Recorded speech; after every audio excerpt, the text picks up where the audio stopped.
Sejam bem-vindos ao Emagreça da Teoria Prática. Aqui nós discutimos um conjunto de estratégias para você aprender a emagrecer. Eu sou Flávia Cunha, médica endocrinologista, e hoje a gente vai falar sobre ganho de peso na gestação, né? Em homenagem aí ao 15 de agosto que acabou de passar, que é o Dia da Gestante.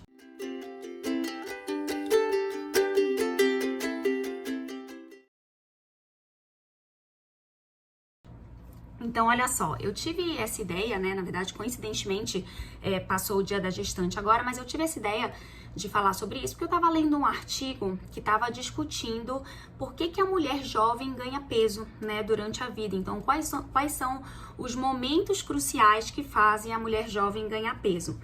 E aí, esse artigo discutia exatamente a gravidez, né, a maternidade de uma maneira geral, mas principalmente a gravidez, o casamento, né? Então, não necessariamente casar, mas assim, ter uma união estável, né? Mudar de casa, né? Iniciar uma vida nova com o cônjuge e o período da universidade, né? Então, o momento ali, os anos de universidade, são anos também propensos para essa mulher jovem ganhar peso. Só que dessas situações, né, desses eventos, o principal era a gestação, era o que mais contribuía para o ganho de peso e para uma retenção de peso, né? Porque a mulher ganha peso e aí mesmo que ela perca alguma coisa, ela ainda mantém, né, algum peso da época da gestação e esse peso geralmente acompanha ela a vida toda e aí vira um problema para ela, né, ao longo da vida, porque é uma coisa que ela tem dificuldade de perder. E aí chama atenção, né, essas situações, esses eventos, porque são momentos de mudança importante na vida da mulher. Então, essa reflexão que a gente deve ter, né, são momentos de grande desafio na vida da mulher, grandes mudanças, mudança de rotina, principalmente, né? Então, é uma coisa aí que provavelmente tá relacionada, né? Eu sempre falo que quando a gente tem um grande desafio, a gente tende a buscar comida para se confortar, para se ajudar, e aí acaba que é esse comportamento que essas mulheres acabam tendo nessas situações de grande mudança, né, de grandes desafios na vida, tá? Bom, isso a gente vê mesmo na prática, né? Então é muito comum atender pacientes que, primeiro assim, né? A maioria das pessoas que me procuram são mulheres, né? Então eu diria que 80% do meu público do consultório é composto de mulheres, né? Até porque a gente sabe que as mulheres têm mais preocupação com a saúde, né? Procuram mais o médico e tudo mais.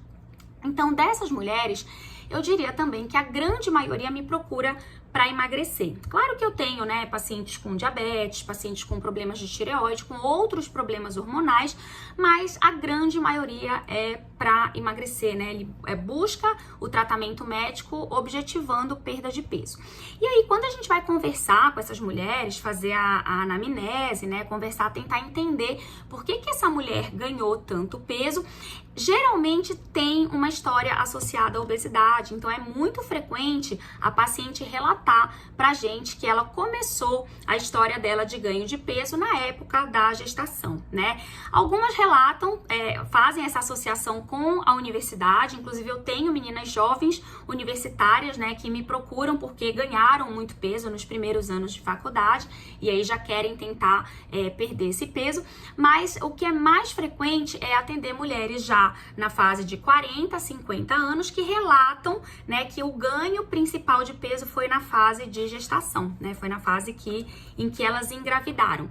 E aí é muito frequente a gente ouvir assim, olha, doutora, eu ganhei 30 quilos no meu primeiro filho, né? E aí consegui perder um pouco, geralmente elas não conseguem perder tudo. Então vamos imaginar aí, ganhou 30 quilos na primeira gestação e aí conseguiu perder, na melhor das hipóteses, 20 quilos, né? Depois que teve o filho, amamentou e tudo mais, lembrar que a amamentação ajuda na perda de peso, né? Então, além de todos os outros benefícios para mãe e filho, ela ajuda na perda de peso.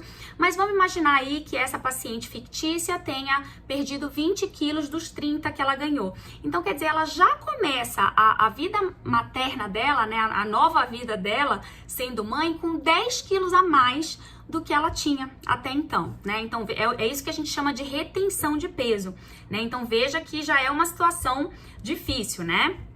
Muito bem. E aí, assim, imagina que ela vai, né, ter outras gestações. Quer dizer, no segundo filho, ela já vai engravidar 10 quilos a mais do que ela tinha no primeiro filho. Quer dizer, além da própria idade, né, que ela vai envelhecendo, que isso também já é um risco, dependendo da idade com que a mulher engravida, isso já pode ser um risco maior. Ela tem aí a retenção do peso, o ganho de peso, né? Então, teoricamente, nessa segunda gestação, seria uma gestação de maior risco do que a primeira, porque ela já está engravidando com mais peso. Se ela tinha um peso normal, esses 10 quilos podem fazer com que ela siga para a faixa de sobrepeso.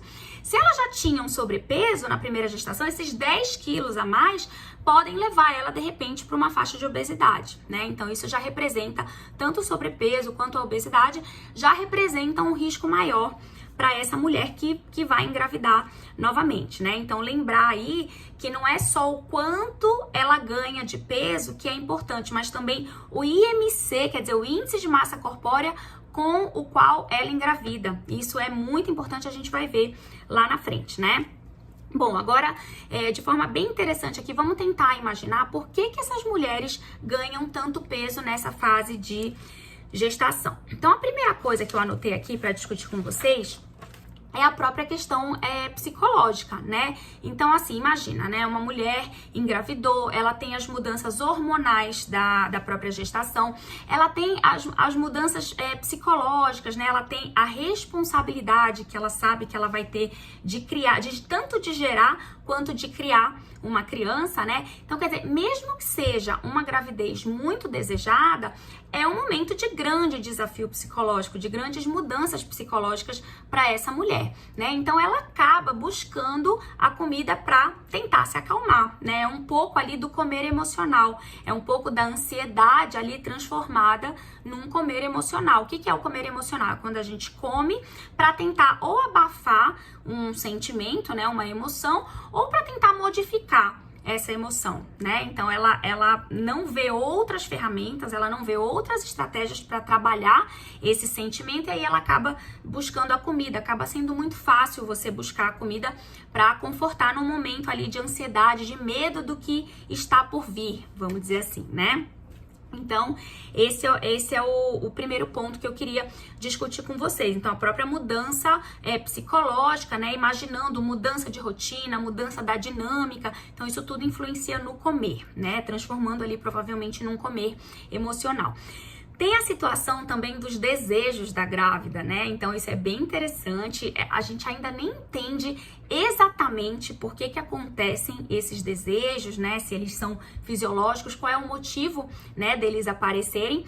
Mas o fato é que a gente sabe que provavelmente tem influências hormonais, então não dá para deixar os hormônios de fora, né? É provável que tenha uma influência hormonal gerando aí desejos diferentes, né?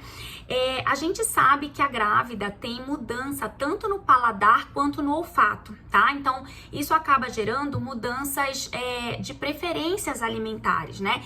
Isso pode ser até um pouco por proteção. É descrito que a grávida, por exemplo, sente com maior sensibilidade o amargo do que antes da gestação. Então, isso pode ser uma proteção, por exemplo, para substâncias tóxicas, né? Alimentos envenenados, por exemplo.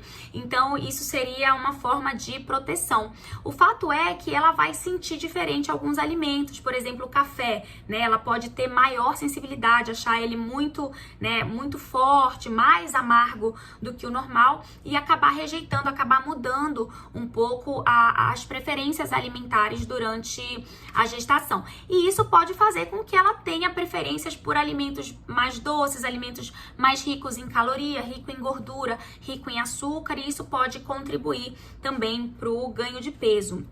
É dito também que esses desejos podem ser explicados parcialmente por uma necessidade de chamar atenção. Claro que é uma necessidade inconsciente, né? Não é que ela tá fazendo de propósito para chamar atenção, mas como eu comentei, né, a gestação é um momento de inseguranças, de medo, de desafios, então pode ser um momento em que ela precise mais do apoio familiar, do apoio do cônjuge, né? Então ela precisa de um pouco de atenção. E aí quando o desejo dela, né, é realizado, vamos dizer, quando o marido sabe sai para comprar alguma coisa que ela tá desejando, ela se sente acolhida, né? É uma forma de acolhimento, né? Olha que interessante, tá?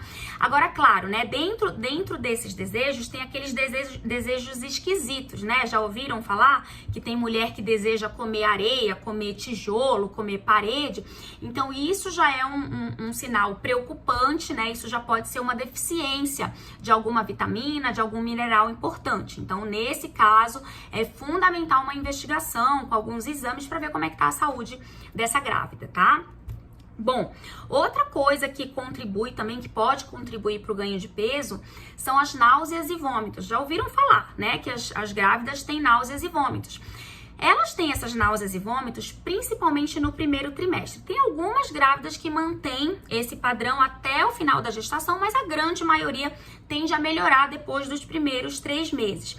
E aí, assim, a gente pode imaginar, mas náusea e vômito vai fazer ela vomitar e ela vai até emagrecer. Realmente isso pode acontecer, né? Tem algumas grávidas que vomitam tanto no primeiro trimestre, nos primeiros 3 meses, que elas acabam realmente emagrecendo ou até não engordando nada, não engordando aquele peso que era esperado que elas engordassem no primeiro trimestre, né?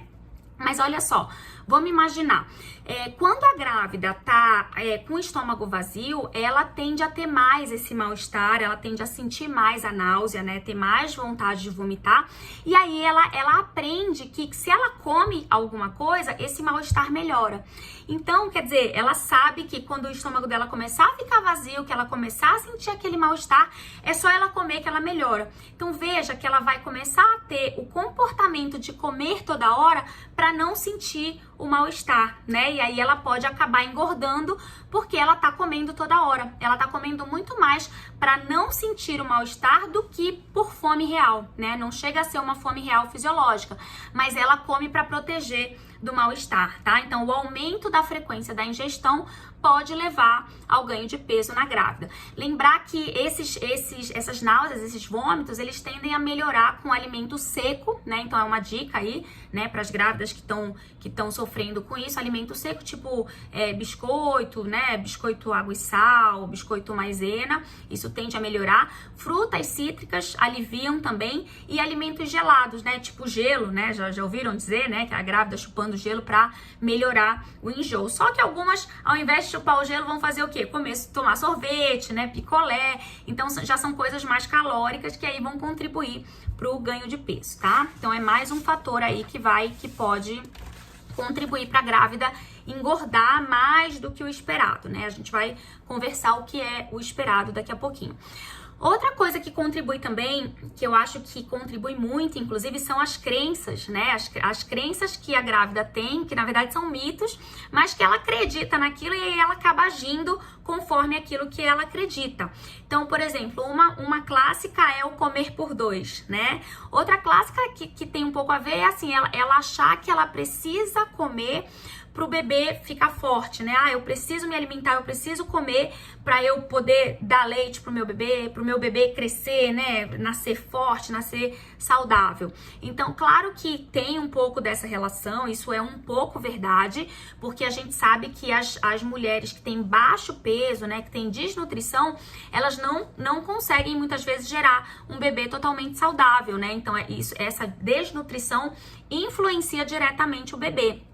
Mas o oposto, né, o extremo, na verdade os extremos são perigosos, é isso que a gente tem que ter na cabeça, né? Tanto o baixo peso é perigoso, quanto o excesso de peso ou o engordar muito na gestação também é perigoso. E depende muito da qualidade daquilo que a gente está ingerindo, né? Quer dizer, não adianta só eu pensar que eu tenho que comer muito para o meu bebê nascer forte, saudável, se na verdade eu não estou me preocupando com a qualidade do que eu estou dando pro meu bebê, porque tudo que a gente come passa, né, pela placenta pro bebê. Então é muito importante que a gente se preocupe com essa qualidade de alimentação. Só um exemplo dessa história de comer por 2. Então, veja só. No primeiro trimestre, ou seja, nos primeiros 3 meses de gestação, a gente tem um aumento diário em torno de 200 calorias de necessidade, né? Então, se o meu corpo tinha uma necessidade de 1.200 calorias por dia, no primeiro trimestre de gestação, ele vai aumentar de 1.200 para 1.400, por exemplo, em média, claro, né? O que são essas 200 calorias a mais? É um copo de leite com achocolatado, por exemplo, né? Então, quer dizer, é um pequeno lanche a mais, né? Uma pequena refeição a mais. Na verdade, é um lanchinho, né? Uma complementação de um lanche, na verdade. Então, só pra gente entender que não existe esse negócio de comer por 2. No segundo trimestre, isso aumenta para 300. Então, se o meu organismo precisava de 200, ele vai precisar, de 1.200, ele vai precisar de 1.500. Então, essas 300 a mais seria, por exemplo, um misto quente, né? Um pão com queijo e peito de peru, por exemplo, tá? Então, quer dizer, veja que é uma pequena, né, um pequeno lanchinho a mais. E aí, já no terceiro trimestre, isso aumenta para 400 calorias. Então, poderia ser uma refeição a mais, né? Um prato de comida razoável, né? Também nem é um prato cheio, um prato de comida razoável tem em torno ali de 400 calorias, tá? Então, veja que no terceiro trimestre tem um aumento, vamos dizer assim, considerável. Mas no primeiro e no segundo trimestre não tem um aumento tão importante de necessidade calórica. Então, é importante a gente saber disso para a gente saber o quanto a gente vai aumentar na nossa ingestão, tá? Outra crença é o medo de fazer exercício, né? Achar que o exercício vai ser mais deletério do que ajudar. E tem vários estudos mostrando que o exercício é seguro. Agora, claro, né? A orientação é que a gestante siga o que ela já está adaptada, né? Então, se ela era totalmente sedentária, não é indicado ela começar a fazer um exercício super pesado logo após engravidar, né? Agora, se ela já era adaptada a fazer exercício, se ela já fazia, né, musculação ou qualquer outro esporte, então aí ela pode manter, claro que a gente orienta, né, exercícios leve a moderados, né, evitar coisas muito intensas na gestação, mas um exercício leve a moderado, ele pode mais ajudar do que prejudicar, tá? Então, também são crenças, né, coisas que a grávida acredita que acabam contribuindo para o ganho de peso dela. Outra coisa é o próprio desconhecimento da gestante, né? Por exemplo, em relação a essas crenças, né? Isso tem a ver exatamente com isso. O desconhecimento da gestante sobre o quanto de peso ela pode e deve ganhar, né? O que ela pode fazer, o que ela não pode fazer. Então, é importante conversar, né? É importante ter essa conversa com o seu médico, com o seu obstetra, ou até com o próprio endocrinologista, ou até com o nutricionista. É importante ter essa preparação, né? Ter esse conhecimento para poder cursar aí uma gravidez mais tranquila, sabendo, né, até onde você pode ir, né? Lembrar, né, o que eu falei, né, a história do quanto peso você vai engravidar. Isso é super importante. Se é uma gestação que você tá programando, então o mais importante se você tá acima do peso, o mais importante é você tentar perder um pouco de peso antes de engravidar, né? Seria a forma mais fácil, porque durante a gestação a gente não recomenda perder peso, né? A gente não recomenda dietas restritivas para perda de peso. É natural que a grávida engorde, a gente vai, eu vou explicar por quê logo em seguida, mas assim, o fato é que você não vai perder peso durante a gestação. Também durante a gestação não é recomendado medicamento para perda de peso, não é recomendado cirurgia bariátrica, por exemplo, né? Então, medidas mais agressivas aí para perda de peso, na verdade, são contraindicadas. Inclusive, né, sobre cirurgia bariátrica e gestação, se a mulher fez cirurgia bariátrica, a gente recomenda, inclusive, que ela fique de 1 ano a 1 ano e meio sem engravidar. Justamente porque é um período em que ela tá perdendo muito peso, né? Uma perda muito importante de peso. E aí, se ela engravida, ela pode não ter os nutrientes adequados para ela e para o bebê, né? Então, isso pode influenciar a nutrição do bebê, tá? Então, de forma segura, mulheres que fizeram cirurgia bariátrica devem esperar um ano e meio, no mínimo, para poder engravidar de forma mais segura. Agora, para essas mulheres, a parte metabólica melhora muito, né? Apesar delas terem, teoricamente, esse maior risco das deficiências vitamínicas, a parte metabólica elas ganham, né? Então, essas mulheres, elas têm menos problemas de diabetes gestacional, elas têm menos problemas de eclâmpsia, pré-eclâmpsia e menos complicações também para o bebê relacionados à parte metabólica, tá? Então, é bem interessante aí esse conhecimento. Então, ficar com a ideia de que se é uma gravidez que vai ser planejada, o ideal é fazer essa avaliação, ver o IMC, avaliar o IMC antes de engravidar. E se ele estiver acima do normal, ou seja, acima de 25, se essa mulher estiver na faixa de sobrepeso ou obesidade, fazer um tratamento intensivo para perder peso antes da gestação. Esse é o ideal. Agora, claro que a gente sabe que existem gestações que não são programadas, né? Gestações que acontecem. Aí, nesse caso, também é avaliar o IMC, né? Ver com qual faixa de IMC você engravidou, né? Se você tiver com sobrepeso e obesidade, você vai ter que ter um cuidado um pouquinho maior no ganho de peso, tá? Então, o teu limite de ganho de peso vai ser um pouquinho diferente da grávida que estava com IMC normal, né? Que estava eutrófica, que estava com o peso adequado para a altura antes de engravidar, tá? Bom, quais são os riscos, né? Então, como eu comentei, existe risco tanto do baixo peso quanto do excesso de peso. Então, vamos revisar um pouquinho os riscos do baixo peso, até para a gente lembrar também que o pouco peso e a desnutrição também são perigosos, né? Tanto para a mãe quanto para o bebê. Então, mulheres que têm peso muito baixo, elas podem ter filhos pequenos, né? Para a idade gestacional, então o filho muito pequenininho ou até prematuro, quer dizer, nasce antes da hora. Podem ter maior risco de mortalidade, né? Complicações para esse bebê, né? Após o parto, durante e após o parto. E elas podem ter, vamos dizer que o bebê nasceu bem, tá tudo bem, elas podem ter dificuldade de amamentar, né? Então, pra gente produzir leite, a gente precisa ter um mínimo de gordura ali no corpo, né? Então, mulheres muito magras, né, desnutridas, têm dificuldade, vão ter provavelmente dificuldade de produzir o leite do bebê, tá? Então, também o outro extremo, né, do baixo peso também não é legal. Agora vamos pro excesso de peso, que na verdade é a minha experiência maior, né? As mulheres me procuram muito mais por excesso de peso, né? Sobrepeso ou obesidade. Então, o que acontece com esses bebês? Esses bebês, eles nascem grandes para a idade gestacional, né? Ou que a gente chama de, eles podem nascer macrossômicos. O que é macrossômicos? É o aumento do corpo, né? Então, o que caracteriza isso? Bebês acima de 4 quilos, né? Então, normal, a maioria nasce de 2,5 a 3,5 quilos, né? Até abaixo de 4, vamos dizer assim. Bebês com 4 ou mais quilos já chamam a atenção, né? Alguma coisa já foi demais ali, tá? E aí eu vou explicar um pouquinho. Esses bebês também podem ser prematuros, eles podem ter complicações, ter hipoglicemia, convulsões, né? Logo que nascem, tá? Pra mãe, né? Então, tem algumas consequências também pra mãe. Então, a mãe, geralmente, né, tem maior risco de ter doenças crônicas metabólicas, diabetes gestacional, pré-eclâmpsia. Geralmente, esses partos vão ser cesarianos, né? Quer dizer, é difícil você ter um feto muito grande, um bebê muito grande que nasça via vaginal, tá? Então, se ele nascer via vaginal, ele pode até ter complicação na hora, né, ali no canal de parto.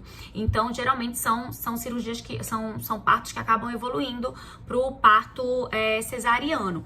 Por que esses bebês crescem tanto? Olha, vamos entender até um pouquinho do mecanismo do diabetes gestacional, né? Então, já ouviram falar no diabetes gestacional, né? O diabetes gestacional, só rapidamente para todo mundo entender, é quando a grávida não tem diabetes antes da gestação e ela desenvolve um diabetes durante a gestação. Por que essas mulheres desenvolvem diabetes na gestação? A própria gestação é uma situação na vida da mulher que predispõe o desenvolvimento dessas alterações glicêmicas, né? E predispõe o desenvolvimento do próprio diabetes gestacional. Por quê?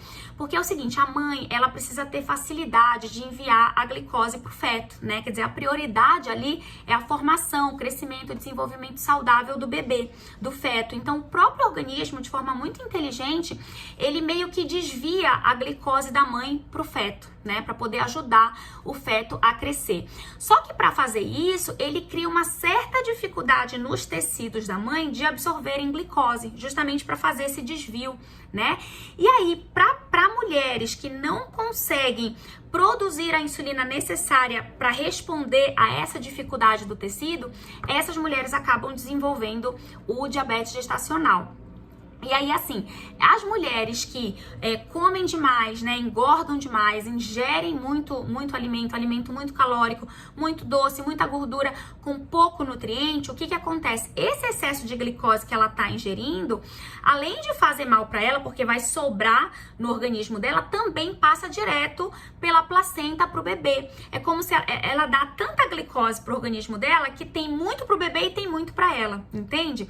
E aí, no bebê, o que que acontece? Nela aparece o diabetes gestacional, né? E no bebê, o que que acontece? O bebê recebendo muita glicose, o bebê não tem resistência insulínica como a mãe tem, né? Então, o bebê recebendo muita glicose, ele começa a produzir muita insulina. E a insulina é um hormônio que faz a gente crescer. É um hormônio que a gente chama de anabólico. Então, ele provoca crescimento, aumento. Então, é isso que faz o bebê crescer, tá? Então, é a própria resposta do bebê à glicose que a mãe tá dando demais para ele, né? Então, ele responde produzindo aumento de insulina, e aí essa insulina vai criando o crescimento, o anabolismo do bebê. E aí nascem bebês grandes acima de 4 quilos, tá? Então, quer dizer, pensar nisso também, até na hora, né, de abusar, né, pensar no mal que você tá fazendo não só pra você, mas pro seu bebê, né? As mães, elas tendem a ter muita preocupação com o bem-estar do bebê, em fazer tudo de melhor pro bebê, e às vezes até nessa ânsia de fazer o melhor, elas acabam errando, porque elas acham que comer demais é fazer o melhor pro bebê, e na verdade não é, né? Então, entender isso, tá? Então, por isso, né, para monitorar isso, que a gente avalia a glicose sempre nos primeiros exames do pré-natal, e lá pela 24ª, 28ª semana de gestação, essa mulher deve fazer uma curva glicêmica, que é um exame específico para avaliar se existe diabetes gestacional, tá? Bom, então assim, eu falei rapidamente aqui dos riscos, né, desse excesso de peso, desse ganho excessivo de peso. E aí, vamos tentar entender também, a gente já falou por que elas ganham muito peso, vamos tentar entender também por que é tão difícil perder depois, né? Então, olha, lembra, claro que assim, né, a própria amamentação a gente sabe que facilita a perda de peso, né, da mulher, né? Então, o que ela ganhou na gestação é muito mais fácil ela perder após ela ter o bebê, principalmente se ela tá amamentando, né? Então, é uma coisa que facilita. Só que, por outro lado, ela também tem aumento de fome, porque como o metabolismo está aumentado para produzir o leite, ela também sente um aumento de fome. Então, se ela não souber equilibrar isso, quer dizer, se ela acabar comendo demais em resposta a esse aumento de fome, ela não só não vai emagrecer, o que ela engordou na gestação, como ela pode até engordar, tá? Tem algumas pacientes que até conseguem engordar no puerpério, tá? Então, tomar cuidado com isso. Outra coisa, o puerpério é um momento de muito estresse para a mãe, né? Muita ansiedade. Ela não dorme direito, então só o fato de não dormir direito também já pode contribuir para não emagrecer adequadamente. É um momento que ela tá muito preocupada com o bem-estar, né? Com a saúde do bebê, ela não quer que nada de ruim aconteça pro bebê. Então, até assim, a própria vivência, o próprio estresse podem contribuir também para um comer emocional, né? E também para uma dificuldade de perder peso. E a falta de tempo também, a atenção dela tá focada totalmente pro bebê. Então ela não tá ligando muito para ela não quer fazer exercício, né? Ela nem pensa em tempo, quer dizer, o tempo que ela tem, ela quer dormir, né? Ela nem pensa em tempo de ir pra academia, fazer exercício e tudo mais. Então são situações que dificultam também a perda de peso pós parto, né? Então, mais um fator aí pra gente tomar muito cuidado para não ganhar, né? Porque se a gente não ganha muito, a gente não tem muito trabalho depois para perder, não é verdade? Muito bem. E aí, assim, vamos só entender como que é esse mecanismo de ganho, o que tá contabilizando ali no peso que a gente ganha quando a gente engravida, né? Quer dizer, é só gordura? Isso tudo que a gente ganha, esses 20, 30 quilos aí que eu dei dos exemplos das pacientes, é só gordura? Não é só gordura, né? Então, assim, dentro de uma faixa normal de ganho de peso, que a gente vai já comentar o que em torno de 30%, no máximo 40%, são produtos do próprio feto, né? Então, é o próprio bebê, né? A gente já comentei, o bebê ele vai pesar de 2,5 a 3,5, vamos chutar uns 3 quilos, vamos colocar uns 3 quilos pro peso do bebê. Tem o líquido amniótico, né, que é o líquido ali que protege o bebê, pode chegar a mais ou menos 1 quilo o peso desse líquido. Tem a própria placenta, né, vamos colocar aí mais 1 quilo de placenta. Então, olha, só do bebê já deu uns 5 quilos, tá? E aí, vamos voltar o olhar pra mãe. Então, a mãe não é só gordura também na mãe, né? Então, o que que acontece? Aumenta o líquido do corpo da mãe, tanto o líquido que extravasa, que é aquele inchaço que a gente vê nas grávidas, quanto o líquido de dentro dos vasos, né, o líquido intravascular. Então, esse total de líquido que aumenta na mãe pode chegar até uns 3 quilos de peso. O útero tem que aumentar também, para comportar ali o bebê. E ele não só aumenta, como os músculos, né, da parede uterina também aumentam, e músculo pesa bem, né? Então, o útero, ele pode chegar ali 1,5 kg só de útero, né? As mamas ficam túrgidas, aumentam para se preparar para a amamentação. Então, se a gente colocar ali mais 1 quilo de mama, pode acontecer também mais 1 quilo de peso só da mama. E aí, o resto é gordura, né? Que vai dar em torno de 3, 4, no máximo 5 quilos de gordura. Então, se a gente fizer a continha desses exemplos aí que eu dei, vai dar de 12 a 16 quilos, mais ou menos, tá? De ganho de peso. E é exatamente o que é considerado normal para uma mulher que está dentro do IMC normal. Uma mulher que está eutrófica, ou seja, uma mulher que não está nem com baixo peso e nem com excesso de peso. Então, os guidelines, né, os consensos recomendam que a mulher com peso normal, que engravida com peso normal, que ela possa engordar de 11,5 a 16 quilos. Então, eu peço para vocês tentarem decorar pelo menos o limite máximo, tá? Então, mulher normal, peso normal, pode engordar até em torno de 16 quilos. Se essa mulher tem baixo peso, que é a raridade, não é o que chega pra mim, tá? O que chega pra mim são as mulheres com excesso de peso. Mas se ela tem baixo peso, se ela tá tendendo a uma desnutrição, ela pode engordar até 18 quilos. Então, o limite dela fica um pouquinho maior, tá? Porque ela precisa ganhar um pouquinho mais de gordura até pra ela poder não só proteger o feto, gerar um bebê mais saudável, mas também poder amamentar de forma tranquila, tá? Agora vamos lá, se a paciente está na faixa de sobrepeso, lembrar que o sobrepeso é o IMC de 25 a 29,9, então ela está um pouquinho acima do peso ideal, do peso normal. Então, para essas mulheres, a gente já deixa o intervalo menor, elas podem engordar de 7 a 11,5 quilos. Então, veja que o limite superior da mulher com sobrepeso é o limite inferior da mulher com peso normal, né? Então, ela pode, quer dizer, a mulher com peso normal pode ir até 16. A mulher que já tem um sobrepeso pode ir no máximo até uns 11,5 quilos, tá? 11,5, vamos colocar 12 aí para decorar mais fácil. E a mulher que tem obesidade, que engravida já obesa, ela pode engordar de 5 a 9 quilos no máximo, tá? Então, o limite para ela é 9 quilos. Gente, o que seria isso na prática, né? Só pra gente finalizar, pra gente tentar facilitar aí, né, pra essas mulheres aí que estão grávidas ou que estão querendo engravidar. Então, na prática, no primeiro trimestre, nos primeiros 3 meses, a gente engorda em torno de 2 quilos, tá? Então, é a média de ganhar peso. E aí, aí vamos pensar o que vai sobrar, né? Então, sobram 6 meses aí pra gente distribuir esse resto de peso que a gente pode engordar. Então, na mulher com peso normal, seria em torno de 2 quilos por mês, né? Então, se a gente colocar essa faixa, essa meta para paciente, olha, você pode engordar até 2 quilos por mês a partir do segundo trimestre, tá? Então, nos primeiros 3 meses que ela vai ter, lembra que eu falei? Ela vai ter muita náusea, vai vomitar, então ela nem vai engordar tanto, né? No primeiro trimestre, geralmente, em torno de 2 quilos. Aí sobram 6 meses ali para ela engordar o resto. Então, nesses 6 meses, se ela engordar 2 quilos por mês, ela vai engordar 12 quilos, mais os 2 quilos do início, 14 quilos tá ótimo, tá dentro da faixa do que ela pode engordar. Agora, se é uma mulher que já tem sobrepeso ou obesidade, você vai colocar como meta que ela possa, a partir do segundo trimestre, engordar no máximo 1 a 1,5 kg, né? Então, se for uma mulher que tem só um sobrepeso, até 1,5 kg ela ainda fica dentro da meta. Se for uma mulher que já tem obesidade, no máximo 1 kg por mês a partir do segundo trimestre. Lembrar que, em hipótese alguma, a gente vai recomendar que a mulher faça uma dieta para emagrecer, tá? Então, foram essas as orientações que eu selecionei aqui para explicar para vocês.